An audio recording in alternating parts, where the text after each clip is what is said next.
Your journey is your own. It's not anybody else's. It shouldn't look exactly like anybody else's. But how does that work? I mean, truly, when we're surrounded with so many different voices shouting at us, images shouting at us, how do we really dial that in? That's what I'm talking about. So strap in, get ready for episode 224. Let's go. The future of fitness. How do you gain muscle mass? Fitness is not complicated. It's simple when you break it down. There's so much information out there. No fads, no diets, just plain simple habits. You're listening to the Bones to Bulk podcast. Hey, welcome to today's episode. My name is Brian Parody, and I will be your host today. And if this is your first time tuning in, welcome to the show. So glad to have you here. There's only so much time in a day, and the fact that you take out a few minutes of yours to tune into this means the world to me. If this is for my return listeners, thank you for coming back. It truly does mean the world to me. And if you've not grabbed your free meal plan, head on over to bonestobulk.com/free meal plan. You'll put in your email. It's delivered right to your inbox. Easy peasy. So go ahead and take advantage of that. And I will link that in the show notes, but bonestobulk.com/free meal plan. All right. With that being said, let's dive in. So we are in a very, how do I put this politely? There's a lot of judgment in the world right now over a myriad of topics, and definitely fitness is one of them. I don't know what it is about fitness that brings out sometimes the worst in people. I've seen it bring out the best in people, and I've seen it bring out the worst in people. And I think we get caught up in our way is the only way, or you have to look like this, or you're not in shape, or you have to weigh this, or you're not in shape, or your biceps have to be X amount of inches, or you're not in shape. And I don't know where all this has come from, but it's not true in the least. Your journey is uniquely yours. Your genetics are completely unique. You're a 1 in 4 trillion chance of even being born. So you've already hit the jackpot and won the lottery by being here on this earth. You are uniquely you, and that is awesome, and that is okay, and don't ever let anybody tell you otherwise. The reason I'm saying that is because we get in this comparison game where, well, I don't look like her, or I don't look like him, and it leads us down a very dangerous road, because rather than training for us and going after what we like and what we want to strive to be, we tend to try to fit into others' molds. And that's never a good thing. You know, being in the online space, I've been able to connect with some absolutely incredible and amazing human beings. I love hearing from you. I love hearing your success stories. I love being able to help you all out on your fitness journey. And y'all help encourage me in all honesty. I'm encouraged when I see y'all getting after it. So, that being said, there is a lot of negativity out there. And, I myself am definitely no stranger to it. All the time, people are ragging on me. And, I understand where that comes from. It comes from a place of insecurity and hurt to begin with. So I'm not going to say I never take it personally, because we're human and sometimes we do, but I know that it's not an attack necessarily against me. It's something deeper going on in that person. And that's important to remember when you are on this path. If you are getting criticism, that, people don't understand where you've come from. They don't understand what you've put in.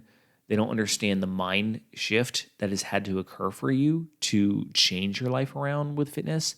So, don't take the advice of people who, A, don't really care about you, and B, are really just trying to deflect negativity to someone else. You know what I'm saying? Try not to get too deep here. So what I basically mean is, if you've ever, gotten into fitness at all, you've probably had someone tell you, hey, you should try this diet, or you should try this workout plan, or you should try this product, whatever it is. There's always something, right? And just because it necessarily worked for one person, it doesn't mean it's going to work for you. The reason being is the things that work are not things that you have to go out and buy. The thing that works is exercising consistently, eating the right amount of calories for your goals, and eating as clean as possible. Let's be honest. None of us eat 100% clean, but as clean as possible in that. 80 to 85% is ideal. Eat clean in that. Stay in your calorie goals and exercise. That's really all there is to fitness. And I'm not trying to oversimplify it, because yes, you have to make sure that your form is right, and you have to make sure you're breaking up your muscle groups right and resting. And I know there are more things, but in its essence, Those are the only things that you have to have. You don't have to have this diet plan. You don't have to have this product. You don't have to have whatever it is. Fill in the blank. It's putting in work, it's staying consistent, and it's maintaining those three things: your calorie range, the types of foods you eat, and the exercise you do. It blows me away when people say that that doesn't work or that there's a better way, because there isn't. There isn't. And I know there's some products out there and they preach that, you will get the moon and the stars in 30 days. Everything will be handed to you. And it's just not true. The people that see, results on some of those programs and some of those products, it's not the product itself. It's the fact that they're putting in the exercise, they're eating in their calorie range, and they're eating better. Like, that's what brings about the change. It's not the pill they're popping. I'm not saying that pills and different supplements can't be beneficial and aid you, but they're not going to get you to where you want to be on their own. You know what I'm saying? And we also live in the age where, we go to the internet when we have a question on fitness. We'll look up a YouTube video. We'll look up a IG video, a TikTok video, Pinterest, like whatever it is. And there's all these people with bulging muscles and ripped six packs. And it can be discouraging because we're like, well, I don't look like that. And I don't really see how I'll ever look like that. I am not one of these massive, bodybuilder dudes. And a lot of that is my genetics. I'm a pretty small dude to begin with. The fact that I've been able to put on as much muscle has been a lot of work. And it's a lot of work to even maintain that. And I realize I'm never going to be like the size of The Rock, at least naturally. Let me put it that way. And I'm okay with that. Like, it's not my build. And two, there's a lot to be said about what are you trying to achieve, and is it just for looks, or is it how you feel? Because I'll be honest, I really love the way I feel. I love the weight I'm at. I love the amount of muscle I have. I love, the flexibility. When I'm on top of my yoga game, I feel like my flexibility is pretty good. And I haven't been on top of my yoga game lately, so my flexibility could use some improvement. But I like where I'm at. That's what I'm trying to say. And you have to be happy with you. I know that there's some of these huge bodybuilders, and again, nothing against them. I get it if that's like your lifestyle and that's what you want to do, but they literally can't wipe their own ass because they can't reach back around their bodies. That's how limited flexibility they have. So, not everything that appears and looks amazing necessarily is. You know what I'm saying? Like, we've kind of weigh the checks and the balances and things. What is it worth to you? What are you willing to put into it? And, fitness is like my life, so I'm constantly thinking about it without thinking about it. Does that make sense? Like, for example, I went to a Mexican restaurant with my wife, and I was comparing two different things on the menu, and I was talking about, well, this has, I was like Googling on my phone on nutritionics.com. I was checking out some calorie content of some different cuts of meat, and my wife is looking at me like, are you kidding me? We're out to eat, enjoying ourselves, and you're looking up freaking calories. I'm like, I'm sorry. And I don't even think about it. It's just how my brain functions. And I get that everybody's not like that, and I don't think everybody should be like that. I'm probably a little bit obsessive with it. But my point is, like, figure out what your level is. Where do you want to be, and what is it going to take to get there? And you typically don't have to give up everything in order to hit those goals. You know what I'm saying? Because it's not realistic. And I don't give up everything. Like, I still enjoy, my weekly cheat meal and some whiskey on the weekends. Like, I don't think that I don't. But again, it comes back to, what are you willing to do? What are you willing to sacrifice? Not what the person next to you, not what the person you saw on Instagram.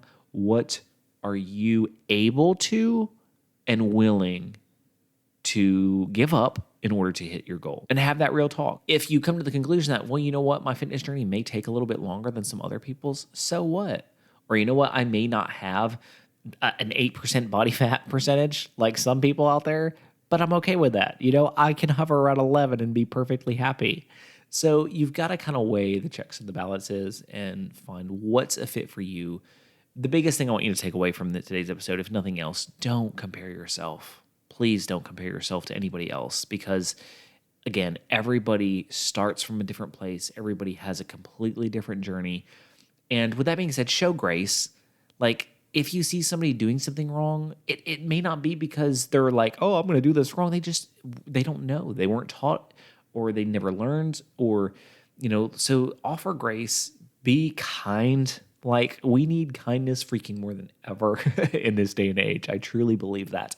So reach out some kindness in any way you can. And I don't necessarily mean it has to be in the gym, but like I try to make it a point, and I'm bad at full transparency here. I don't always achieve this, but I really try to make it a goal to, like, even when I'm shopping in a store, to really pause what I'm doing, because I'm so goal oriented. I'm like, okay, get all the food on the line and bag it and everything, to like stop and ask the cashier how their day's going, how they are, and making that eye contact, realizing like, hey, you know what, you're a person here working, and I need to acknowledge that and not just rush through my day. You know what I'm saying? So like, figure out those moments that you can add to and be kind. Sorry, okay, that's my little kindness rant.